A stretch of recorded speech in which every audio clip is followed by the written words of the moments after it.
Student welcome back to SM study lover YouTube channel. आज आम भक्ति और सूफी आंदोलन पाठर गोटे दीर्घ उत्तरमूलक प्रश्न आलोचना करबा। परवर्ती वीडियो मु कबीर जीवनी बाणी आलोचना करी से वीडियो जदि तुम देखी ना ताले मु डिस्क्रिप्शन रे लिंक दे देबी, तुम जाइए देखि नब। आम भक्ति आंदोलन रे गुरु नानक भूमिका विषय देखिबा। तो चलो डेरी नक वीडियो को स्टार्ट करवा। वीडियोटी भल लगे वीडियो को लाइक कर सांग मान सहित शेयर कर और चैनल को सब्सक्राइब कर। प्रश्न होउची भक्ति आंदोलन रे गुरु नानक भूमिका निरूपण कर। उत्तर जीवनी। प्रथमे तुम जीवनी लिखिब।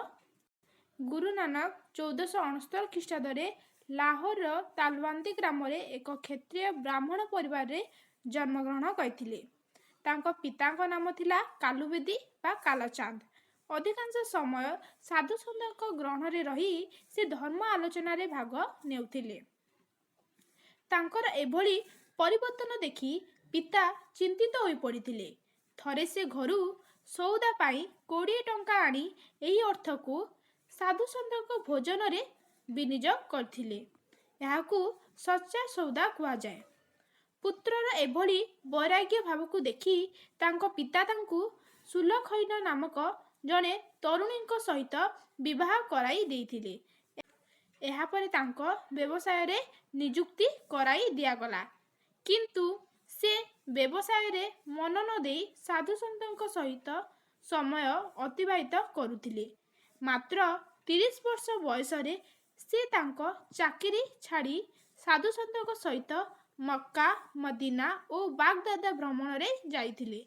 सेठारु फेरी से राबी नदी कूल रे करतारपुर ठारे एक आश्रम प्रतिष्ठा करी निजर धर्मवाणी प्रतिष्ठा कले। से प्रचार कले जे केही व्यक्ति हिंदू नुहे बा मुसलमान नुहे, समस्ते हेउछंती मनुष्य। लोके तांकु गुरु भाव भक्ति करी तांकर शिष्य हेउथिले। तांको शिष्य मानकु सिख कुआ जाउथिला। से पंजाब बा गुरुमुखी भाषा रे निजर धर्म प्रचार करुथिले। 1538 ख्रीष्टाब्द रे करतारपुर ठारे से मृत्युवरण करथिले।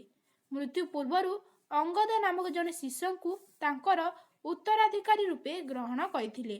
तापरे तांकर धर्मवाणी गुरु नानक दुईटी मुख्य उद्देश्य रखी तांकर धर्मवाणी प्रचार करथिले। प्रथमतः से हिंदू धर्म रे संस्कार आनिबा को उद्यम करथिले। द्वितीयतः हिंदू और मुसलमान मानक मध्य रे एकता और समन्वय आनिबा पाई लक्ष्य करथिले। तांको मतरे ईश्वर हेउचंती निराकार। से कहिथिले ईश्वर को कोनोसी आकृति भावरे बा मूर्ति रूपे पूजा करिबार आवश्यकता नाही। केवल भक्ति द्वारा ही ईश्वर को आशीर्वाद लाभ करिहेब। ईश्वर कोनोसी मंदिर बा मस्जिद रे आबद्ध होई रही नांती। से कहुतिले जे तीर्थयात्रा करी बा व्रत उपवास करी भगवान को लाभ करी हेबो नाही, सेथिबाई उत्तम चरित्र थिबा आवश्यक। आज पई एतिकी। परवर्ती वीडियो रे आमे चैतन्य जीवनी और धर्मवाणी विषय रे आलोचना करबा। तो सेथिबाई पार्ट 3 वीडियो देखिबा पई चैनल को सब्सक्राइब करंतु एवं एही वीडियोटी भल लागिले वीडियो को लाइक करबो, चैनल को सब्सक्राइब करबो, सांग मान सहित शेयर करबो।